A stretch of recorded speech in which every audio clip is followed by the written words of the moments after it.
Hello everyone, my name is Hitar Joshi. I am the moderator of the virtual curtain raiser ceremony of Footec Expo 2020. I am currently working as Head of Strategic Business Development at Radical Communications.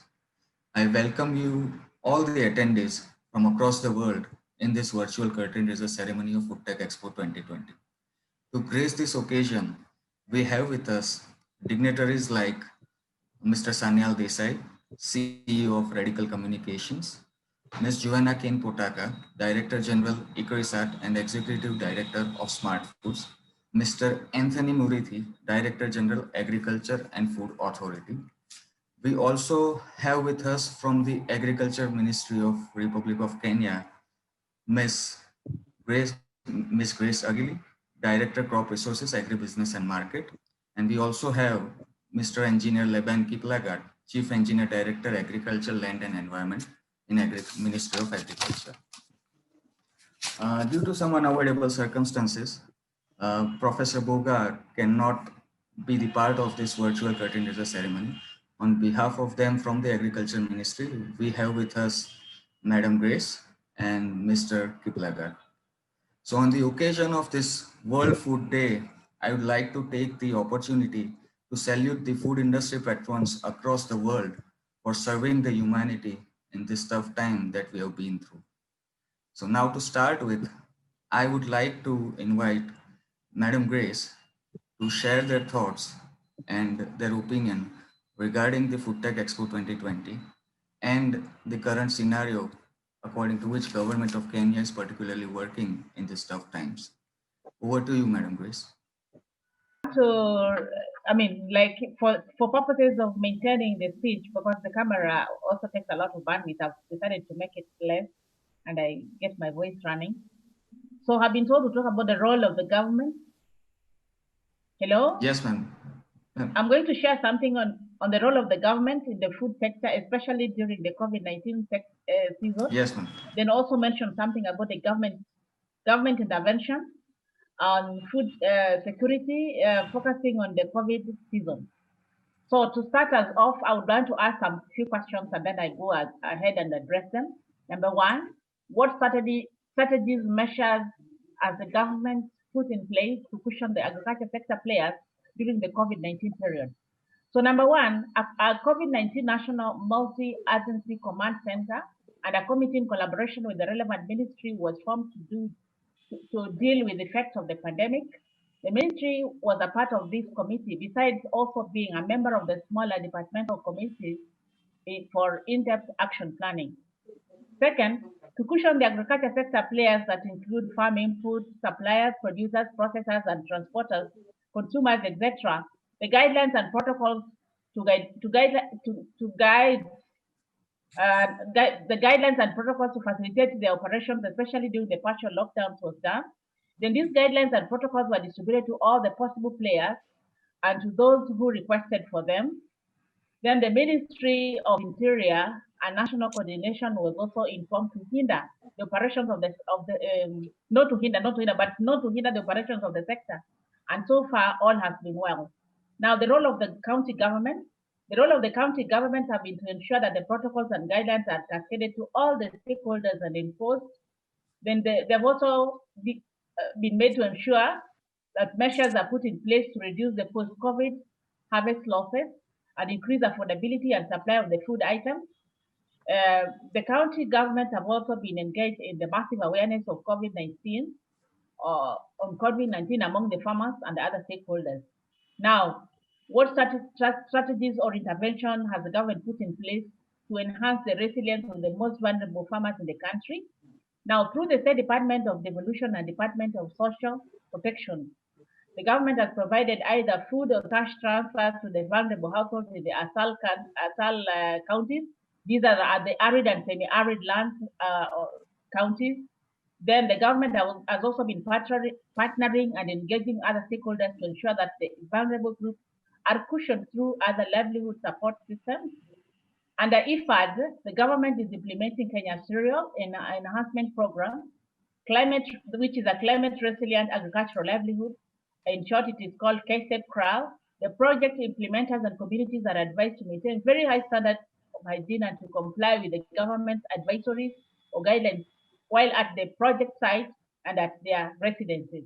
Alongside this project, there are others through the government and address food and nutrition security of the vulnerable.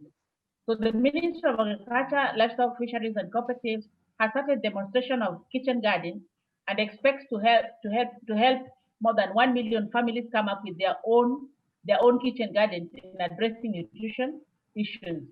Now the ministry has also planned to give some certified seeds and other farm inputs to the needy small scale farmers. Um, and then the farmers whose farming activities were ruined either through floods, locusts. You remember, you guys, that we had locusts in the country, and this has been on from December and was just, getting less by the month of June, July. Right now, there are some coming back, but at least they have been contained. Uh, Now, this has been possible to. I mean, the government has made it possible for the to take control of these locusts and even the floods that affected the country. And the government has also been giving insurance to the ministry, and the people who have insured their crops or even farm activities have been receiving compensation. Now, to what extent has the government considered technology in the process of resilience building? Now, we start with our ministry. Our ministry has rolled out the e-voucher subsidy program that will benefit small-scale needy farmers in the production of rice, potatoes, maize, and coffee that support the Big Four agenda in meeting the food and nutrition security. Again, the Ministry of Agriculture, Livestock, Fisheries, and Cooperatives has established a toll-free call center to enable the public, especially the farmers, to engage the ministry directly, make inquiries, and get the support they need to continue with their operations. At the same time, the ministry has a war room which created where different experts monitor aspects of food security and agricultural productivity that include food prices, imports, exports, supplies of inputs, among others. About 127 staff have been trained on how to hold virtual meetings to keep the activities running.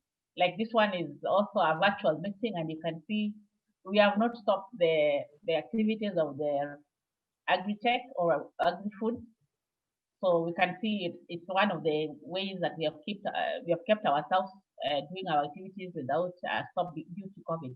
Now, the ministry is also about to launch the digitization strategy that will allow the use of e-subsidy, e-extension, digital food balance sheet, and many more. Now, what else can the government and other stakeholders do to support the sector during this period? These activities that can be done, one of them is to ensure restructuring of the national food reserve system to manage the supply and the prices, and then also operationalize the food crop regulations to address the food safety, especially during the COVID-19 when safe handling of food is crucial. Then the Ministry of Devolution and Assault is to enhance and even increase the number of vulnerable receiving cash transfers, given that the COVID-19 uh, uh, has affected them and due to restricted movement has made more these vulnerable communities more desperate and needy. So basically, that is what we have. The highlights we have, especially on the food and the COVID-19, the food availability security during the COVID-19, and I believe the community is trying its best as well as through the other government departments to ensure that no disruptions take place and that the farmers, other stakeholders, and even consumers are protected so that they can continue and have a healthy life. Yeah, I think we had some connection issue with Hitat, but thank you, ma'am Grace, for such a wonderful speech. And we always cherish the association with the Ministry of Agriculture, Livestock and Fisheries Republic of Kenya since 2014 when we have started our journey at Kenya with Agri-Tech and Footec. So thank you so much for sparing your valuable time, ma'am Grace. And I hope that we meet you soon at Nairobi once this situation gets over. So thank you so much. Now I request, You're welcome. yeah, And then my colleague, hello, my colleague Kiplagat will talk more about the agri-tech, and you get more insight into what is happening between us and the ministry, between us and you, and I mean the agri-tech itself and food tech. Thank you. thank you, ma'am. Thank you so much. So over to you, engineer. Please go ahead. Thank you, Mary. All protocols observed. I'm privileged to be here today on behalf of our PS who was not able to be with us, but he told me and Mary to represent him, and I hope we will try the much we can so that this event becomes a success. I want to say that just as my colleague has said, that agriculture to us as a country is very paramount, and also more so to the region at large. And as a country, we have made commitments to our people that we will ensure that everybody is food secure in this country. And to meet that, we've done through our long-term plans like Kenya Vision 2030, we have projected agriculture that we need to grow agriculture at the rate of 10%, so that it helps meet the rising demand for food. At the same time, through our Big Four agenda, short-term measure, we'll ensure that we want to have everybody to be 100% food and nutrition secure, while at the same time using agriculture as a springboard to other development agenda, more so in the manufacturing. However, I can say that we've been having challenges as a country because of various factors. One of it could be something like climate change has been an issue to us, low productivity of our produce, or because of the declining soil fertility. We have got poor post-harvest management. We have got marketing issues. We have got extension issues, and also inadequate application of technology. Want to appreciate Radical and other stakeholders, because for the last about 6 years or so, when we've been having Agritech exhibition in Nairobi, I think we have seen a great change as a ministry. A great change in what sense? In the sense that we have had a lot of linkages and networks among the different players in the agriculture sector. More so, we've also seen introduction of new technologies that are appropriate even more so to the small-scale farmer. I think the Indian and Chinese technologies, which are targeted to small-scale farmers, have been very handy. And when you walk around our countryside now, you can see quite a number of these technologies are in use. We can also say that most of our actors in the inputs and suppliers have had an opportunity to have a wide range of products. And I can say that because of the confidence that farming now seems to be getting as a business, we are having, as a result of these exhibitions, we are having financiers slowly accepting to enter into financing agriculture as a business because of the application of technology. We've also seen, because the technology is becoming more adaptable, more youth are getting into agriculture, which to us is very good because of there is a very high unemployment rate in this country. And we are still lucky that land in Kenya is still expansive, other than the fact that not all of it is endowed with good rainfall. But the technology is also helping us to venture into the asal through drip technology, through land operations, and through other innovative ways. So we have seen a growth as a ministry and as a department for engineering. I think we have benefited a lot. But we are tasked as a ministry to ensure that all that food that is produced and is able to be consumed in good quality. But because of the challenges that we do have, because of climate change, sometimes there is overproduction and sometimes there is underproduction.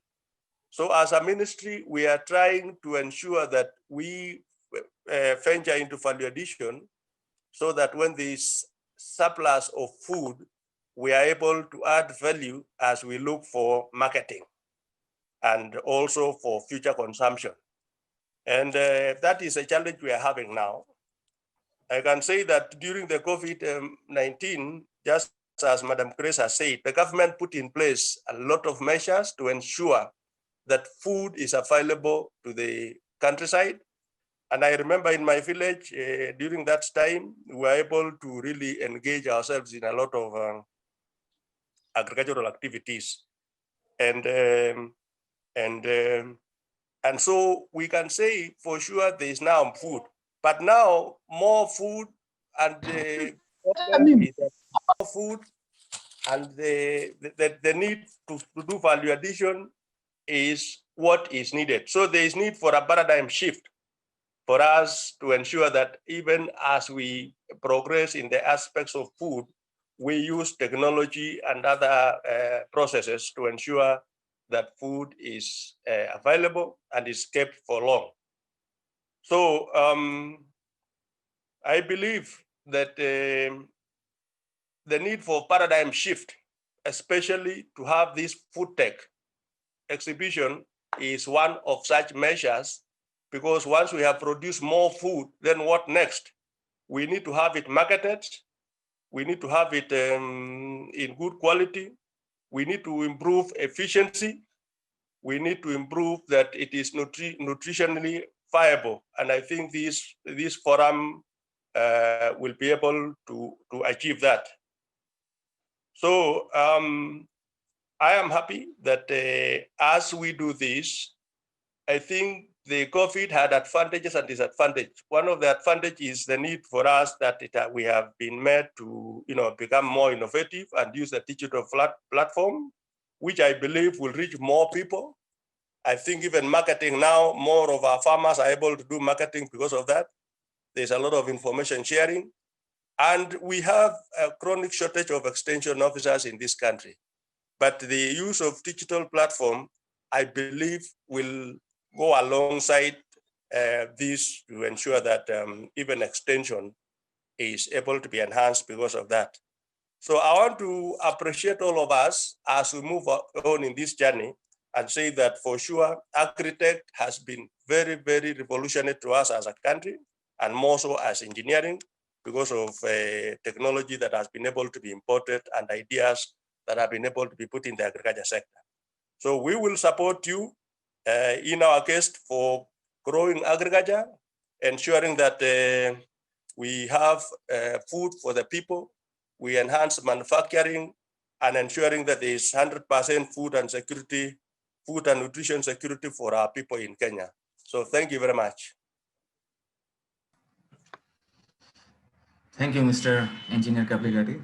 There was such kind words from your side. And yes, we absolutely agree with you. This pandemic has given us so many new things. The ideas have traveled faster in these last few months than what we have thought of. So it's the new normal that we have to get into. And this is just our one such initiative, where we can help the people and the government, to get back things normally.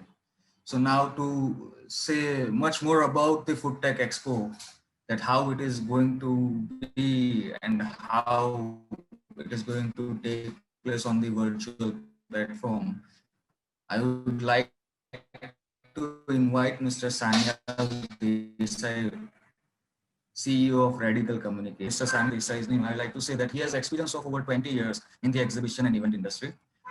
Let me continue. I think you have some problem with the network. So thank you so much, Hitarth. First of all, thanks to our partner, Ms. Joanna Ikrisak, for giving their consent to join hand with this virtual expo on food technology. Also, I would like to thank the entire Ikrisak team. I think along with the exhibition, we also have 2 days fantastic webinar presented by Ikrisak himself. I already got few topics, and the speakers are really fantastic. And I think we all at industry will look forward to such kind of webinar along with food tech exhibition. My special thanks to Mr. Murithi of AFA, who has been a great support since the agri-tech we have started from 2014. our partner from Kenya, Ministry of Agriculture, Livestock, Fisheries, Republic of Kenya. Under their patronage, we have been doing Agritech and Footec since last 6-7 years now. And Agritech and Footec is the event which started with very few exhibitors in 2014, and then we ended our sixth edition in 2019. We had more than 175 exhibitors from 21 countries and more than 15,000 visitors. So it's a journey we cherish together, and I think there's a long way for us, for the ministry, and now obviously ICRISAT as a partner to see the more fruitfulness for the industries. I'm just giving you the small presentation that how the exhibition is going to work, what are which we bringing in terms of exhibitors and the virtual platform. Everybody knows that right now physical exhibition is difficult to happen. So virtual exhibition, which is a new normal, and we have developed our own platform under iRadical, and I just give some presentations how the exhibition is going to work. As you all know that Foodtech, the Global Virtual Expo on Food Industries, we have scheduled between 23rd to 29th November. This exhibition will be a 24/7 exhibition, obviously with a specific focus on the entire world, but since we have focused more on Africa, the timing also we will cover as per the East Africa and the entire Africa nation, but this platform is going to be a 24/7 live exhibition for 7 days. So in any part of the world, if someone wants to see and connect with our exhibitors, it's possible. These are the advantage of virtual exhibition. I said it's a new normal.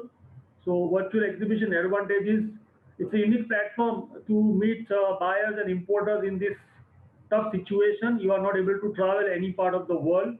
So sitting in your office, sitting in your own premises, sitting at your home also, you can meet a lot of importers and buyers from the different part of the world. It's also cost effective because if you are traveling any part of the world, you have to buy a lot of like hotel charges and air ticket charges and the stall charges as well.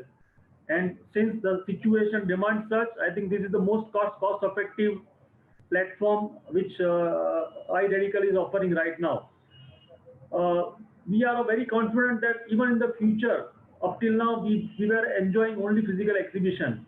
But we feel that in future also the hybrid model will start working. So you have physical exhibition also happening and also the virtual exhibition which can prolong for maybe 10 days after the exhibition, physical exhibition, or maybe 1 month after the physical exhibition. So I think this hybrid model is going to work. That's what our survey says. Again, as I said, it's going to be a 24/7 platform. So in terms of visiting hours, it is also very flexible. So that is why these are the advantage which you can get. But I'm not saying that physical exhibition is not good, but what I can always say that this is going to be a new normal for all of us.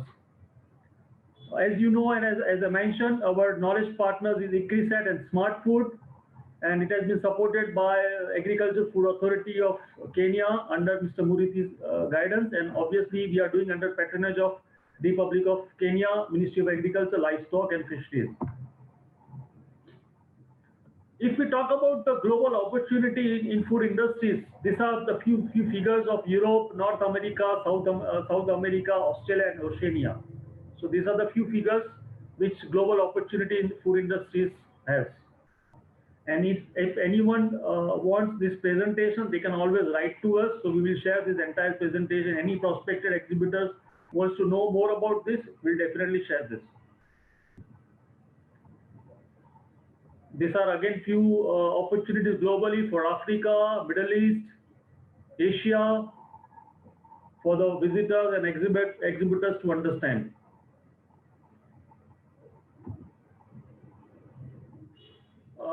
Since a lot of local association has been supporting this event, especially from India, these are the few overviews which we are showing for India. What is the market size? What is the foreign investments? We had and what we are expecting, and what are the Indian government initiative for FDI funds and to promote exports and other food-related schemes which our government has. So this is a special slide for that. Since it's our own country, obviously we expect a lot of exhibitors from India as well. And a lot of B2B matchmaking meetings during the exhibition with a lot of foreign buyers. This is the virtual exhibition will look like. This is our own developed platform. This is the outer part of our virtual exhibition hall. You can see the iRadical there. This will be our main lobby. When you register yourself through your mail ID, you will enter into a lobby with all this beautiful theme which our team has made. These are the 3D and walkway two themes which we are giving. If someone wants to go to the exhibitor hall and just click on the exhibitor name, they can directly go to the stall, and someone wants to feel the real physical exhibition feel, then they can just walk with the walkway facilities which our platform is giving. So these are the two different themes which we are giving. One is 3D layout and one is walkway layout. This is the how individual stall is going to be look like. You can have your company logo and profile. You can have your company banner. You can have your company brochures. You can also showcase about 4 different products in your own booth. We are going to give about 4 options in each design. So you can also select the color and everything based on your company branding.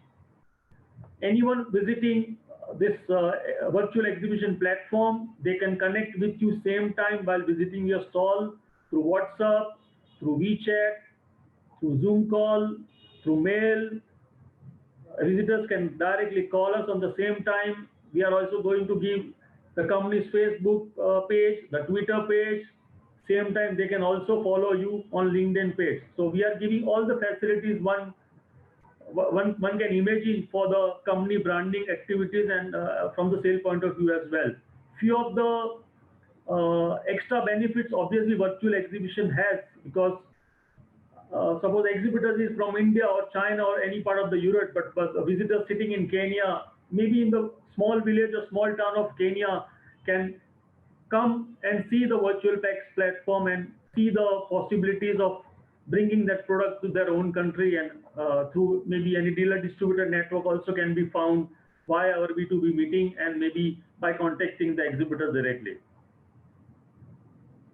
As I said, Footec, our knowledge partner, iCreSat and Smart Food, we are going to have 2 days webinar with them, and this is our auditorium view, how the auditorium will look like. And right now also we are using the same platform for this curtain raiser as well. So those who are visiting this curtain raiser from our platform, the same view they are also getting right now.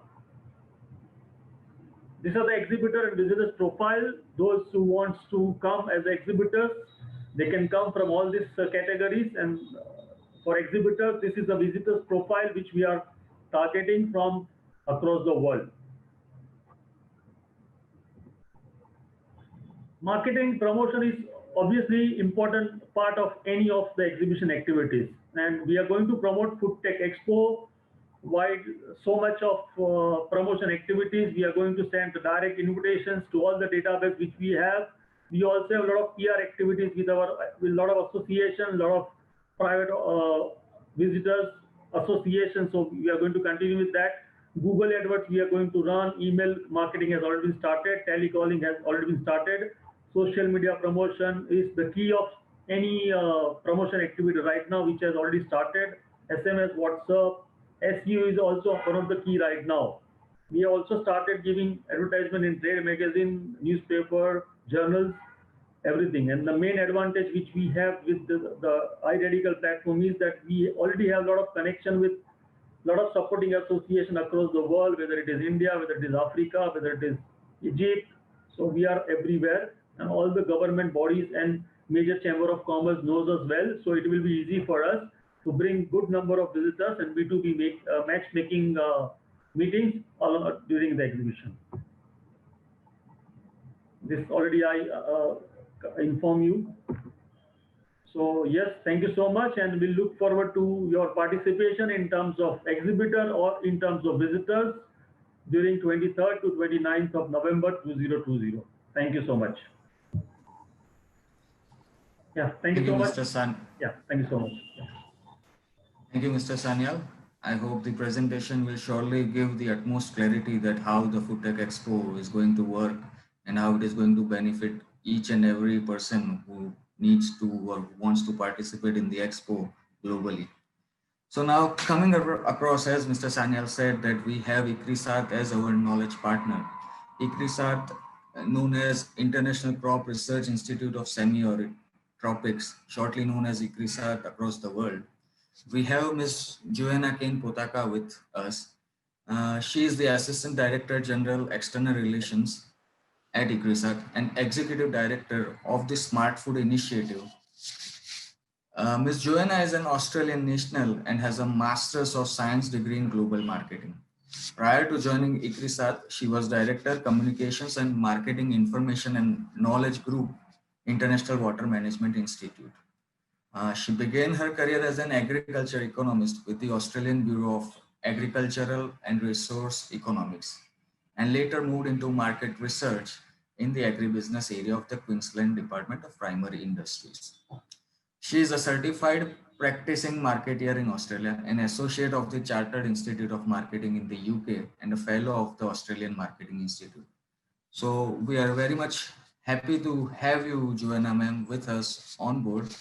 Uh, we really appreciate that Radical Communications, the Smart Food initiative that you have started, because we believe that smart food is selflessly working towards the vision to help produce and provide healthy, diversified staples, majorly in the millet and sorghum in the continent of Africa and India. So I would like to invite you and share your views regarding the collaboration and the Smart Food initiative and the role of ICRISAT being the knowledge partner of the Virtual Foodtech Expo 2020. Over to you, ma'am. Okay. Thank you very much. And happy World Food Day to all. And may the food you eat be smart, good for you, good for the planet, and good for the farmers.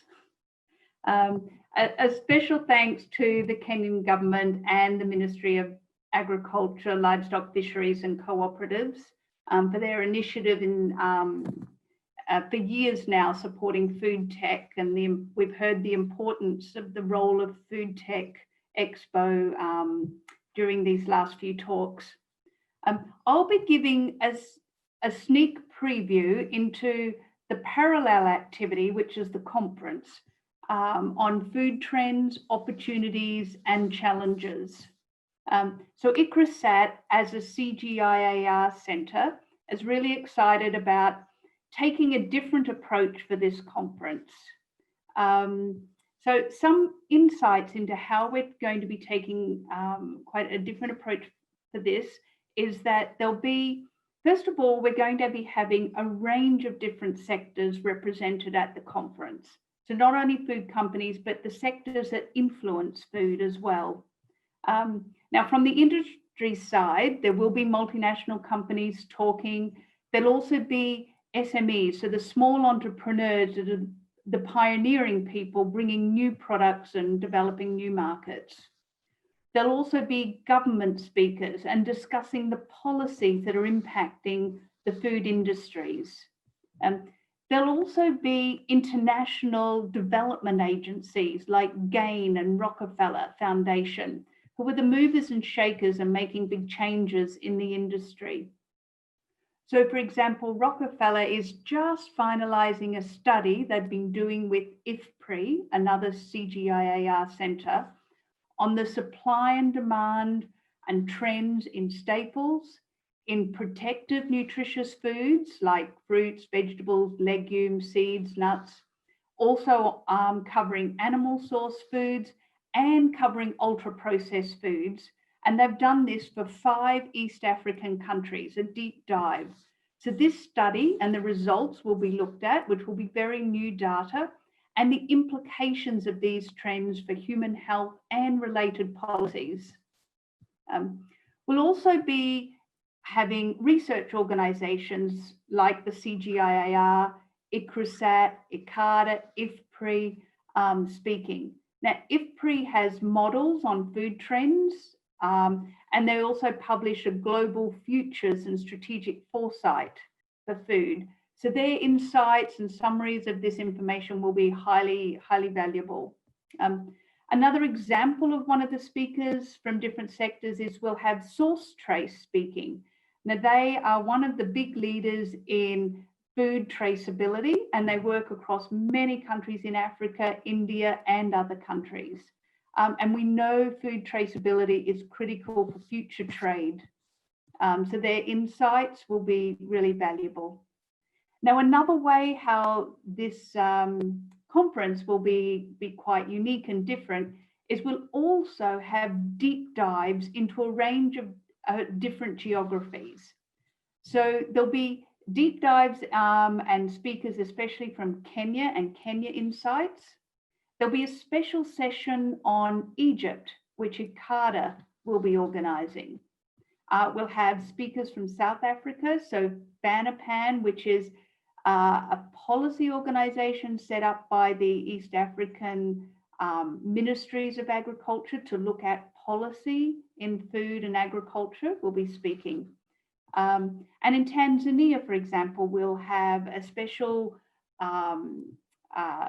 entrepreneur who's been very proactive in the smart food area and has been trialing different marketing approaches. And she's been part of some of our studies as well. So Seasoning Palette is a company where they've been market testing new products and looking at how you can grow new products and build consumer awareness and change attitudes around different foods. And of course, there'll be a deep dive into India. India is hugely advanced. We heard about this today, about that need for value adding. It was said that Africa can produce the food, now what's next? And India is highly advanced in that value adding side. So the insights from India will be very valuable. IIMR, the Indian Institute of Millet Research, the director there will be speaking. They're a hugely innovative organisation. They work at the agriculture side, but many years ago recognised that you've got to look at that whole value chain. You're only as strong as the weakest link. So they also have moved very strongly in the agribusiness area, the food value addition, and linked it very closely with agriculture. So their insights and what they've been doing over the years to drive value addition will be extremely important. We'll also have a representative from the government of Odisha, one of the states in India. Now, Odisha is one of the states that have been highly proactive in promoting these new smart foods. So they have a millet mission. So they have a whole mission dedicated to millets, where again, they've looked at that whole value chain. It's not just on farm, it's right the way to fork, how you bring it into distribution systems, etc. So their insights of what they've been doing just the last few years and the successes will be highly valuable. And there'll be other countries as well where we'll be bringing in food companies to look at internationally what's happening. Now, there's also another session, especially for South-South collaboration. So how can India and Africa collaborate more? It's not just trade. It's how can we leverage each other's expertise and knowledge. So that will be interesting, and hopefully something coming out of that, of new ideas of how to work together. Now, we're also having a whole day dedicated to placing an extra lens over the food industry and looking at the trends, opportunities, and challenges for smart foods. So that is the foods that are good for you, so more nutritious foods, good for the planet, more sustainable, and good for the farmer. So how the farmer's engaged in that value chain. So we'll be having a whole day dedicated to that and looking deeper into health food trends, sustainable food systems, how to establish food systems that more fairly benefit the farmers. So if I just share a slide I have here. Oh, So if you look here, and we've had good talks this morning also from Grace and others about the whole food security side. And if you look at what's happened over time, first there was the big focus on food security. So it was about having enough food to eat. Then there became more awareness of hidden hunger. So nutrition security was added to that. So it's not just about the quantity of food, it's the quality of the food. And then more recently, the UN has been talking more about sustainable diets. So how we bring in foods that are more sustainable on the environment. And what we're saying with smart foods is we need to bring all that together and go a step further. So it's about foods good for you, good for the planet, and good for the farmer. So how do we have solutions with that triple bottom line? I'll just, sorry. One moment. Okay. I assume you can still see the PowerPoint screen. Yeah, okay.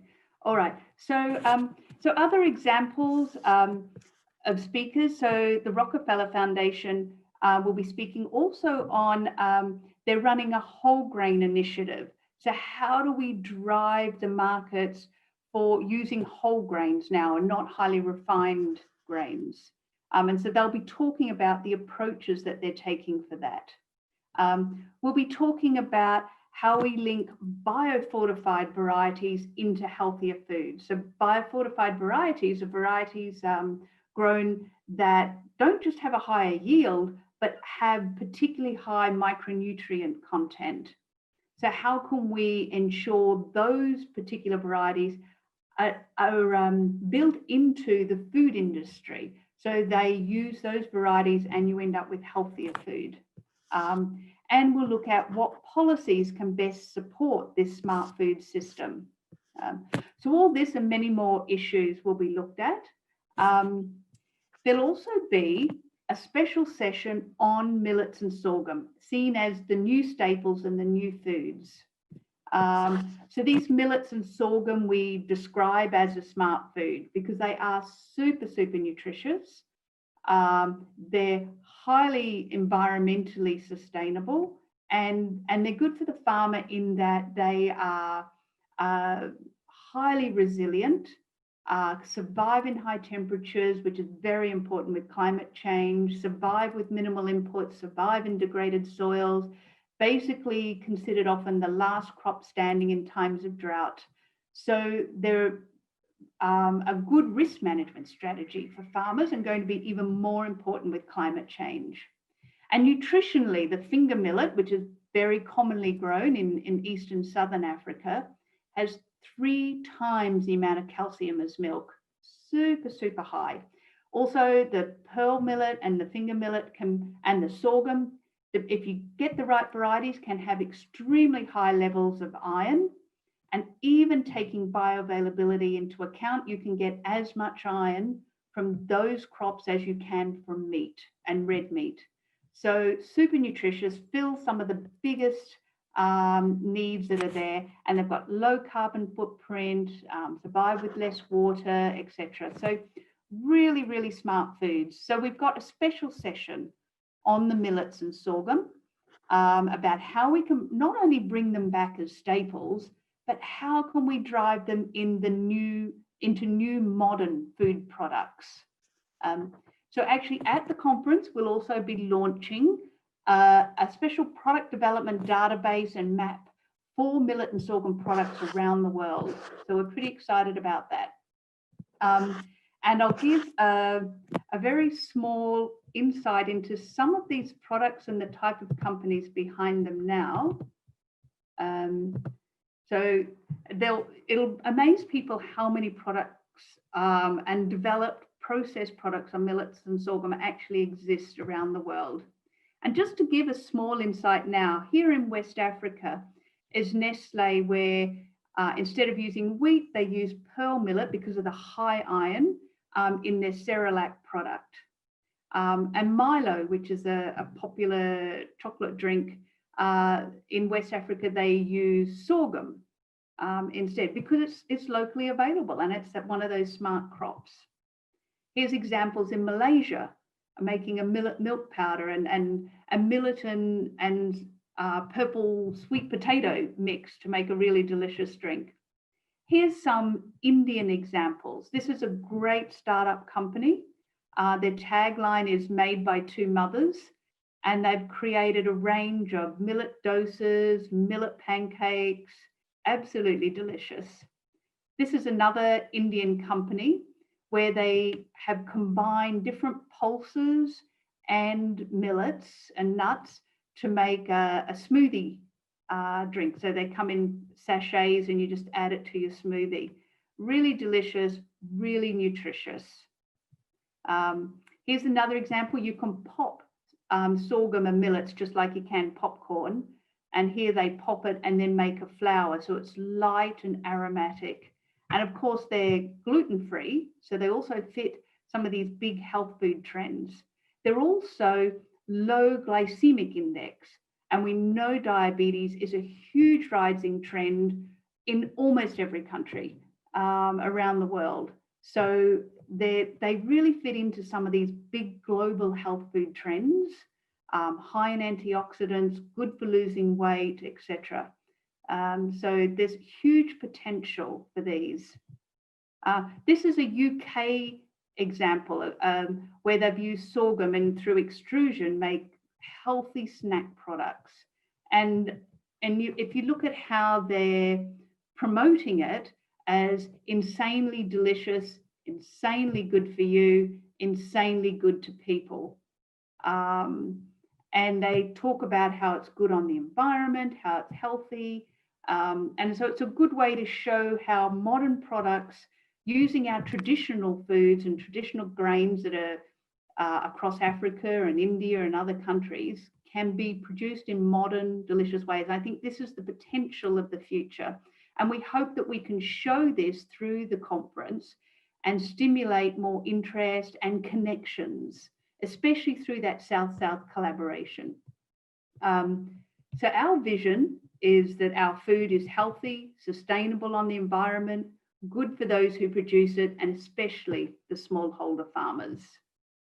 So we hope to generate a lot of interest in the conference. The 2 days we'll be running the food trends, opportunities, and challenges. So thank you. Ending on 2 videos to give an example of creative ways to market and promote these products and create a modern image around them. So in one video, they're less than 1 minute. One video is from Kenya, where in the past we ran a smart food reality TV show. And so this is the trailer for the show, and it attracted a lot of youth and a lot of interest in using sorghum, millet, legumes, etc. And the second video, which is only 30 seconds, is we did something a little bit similar in India.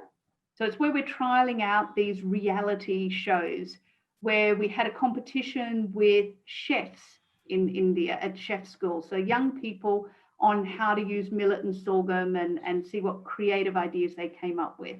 So yes, thank you. Over to you to show the 2 quick videos. Yeah.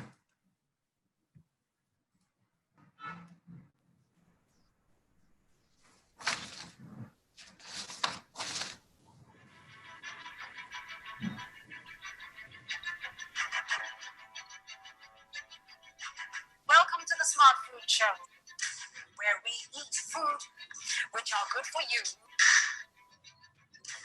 good for the planet, and good for the farmers. By coming as a mentor, it's very hectic.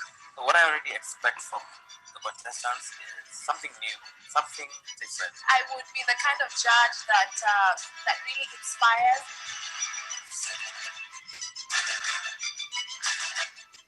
We can't escape that. Who will the ultimate prize go to? Someone has to go for me to win. Smart Food Show.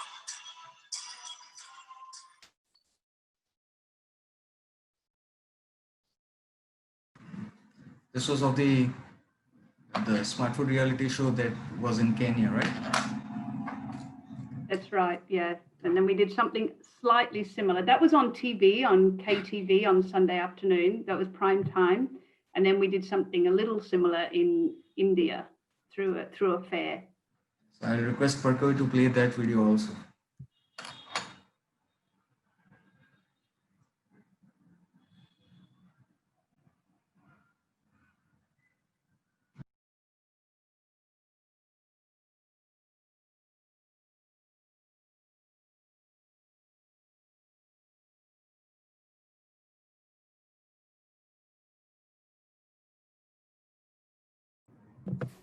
I'll play it through my side. I think I might have better internet connection. Let me just see. Here we go.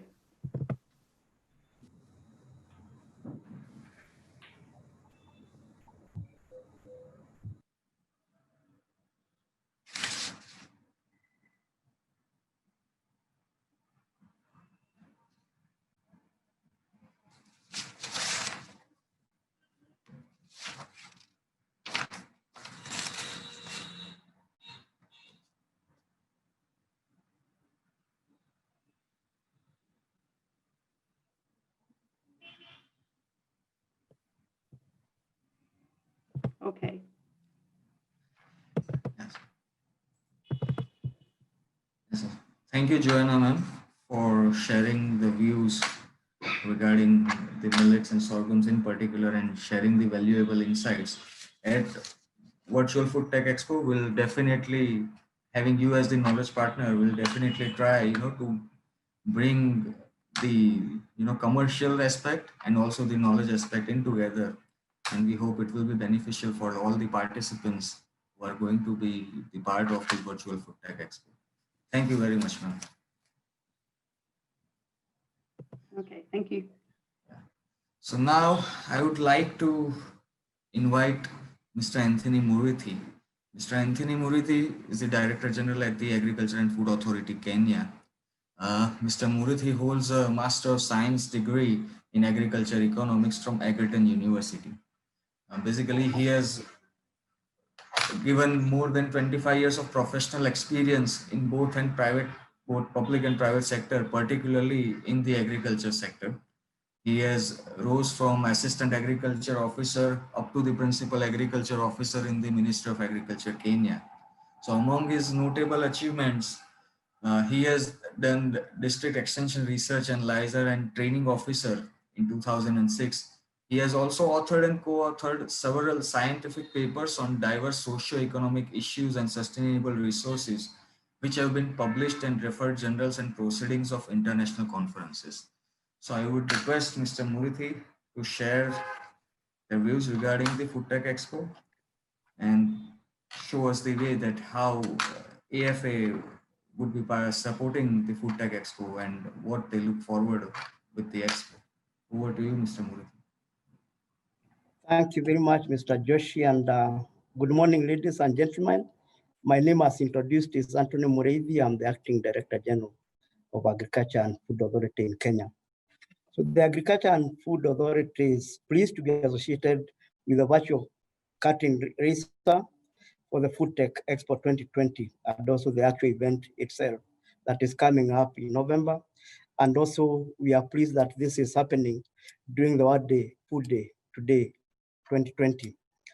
As the food cross value chains regulator, we are alive to the challenges for sustainable food production, quality assurance, and access for consumers.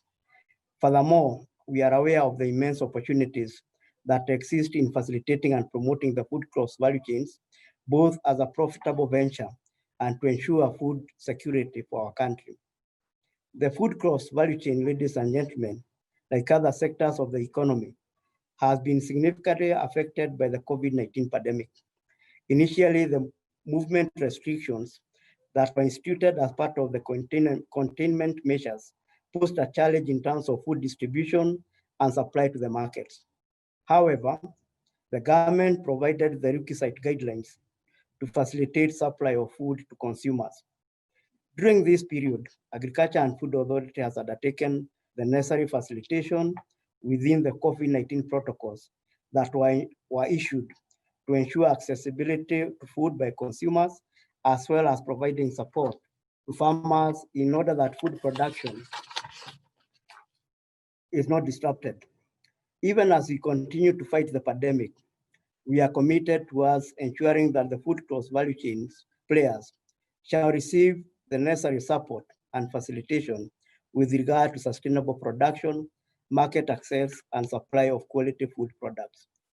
Ladies and gentlemen, in keeping with our mission to sustainably develop and promote crops value chains through effective regulation for economic growth, we have recently commenced implementation of new regulations in the food cross value chains, whose objective is to facilitate quality production, healthy food handling, fair trade practices, market access, and effective food distribution logistics.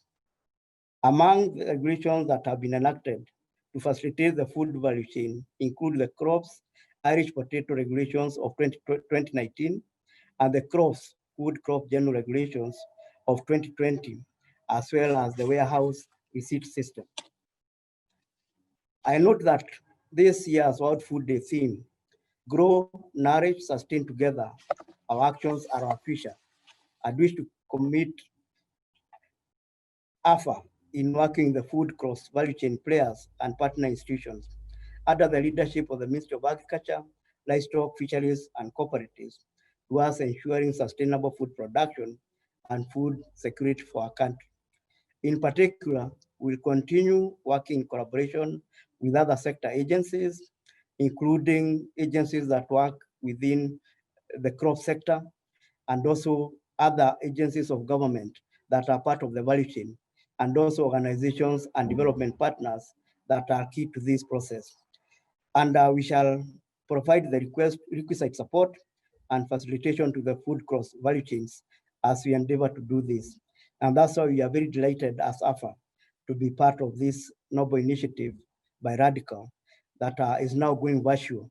We are now talking about the new normal, how we can be able to communicate and give service to our citizens and beyond through effective means to ensure that our country and the world at large is food secure and also healthy food being served on the tables.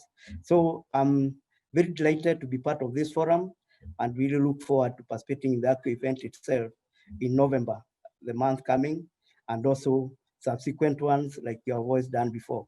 So I wish to really thank Radical and all the partners who have been part of this noble initiative and assure you of our collaboration going forward.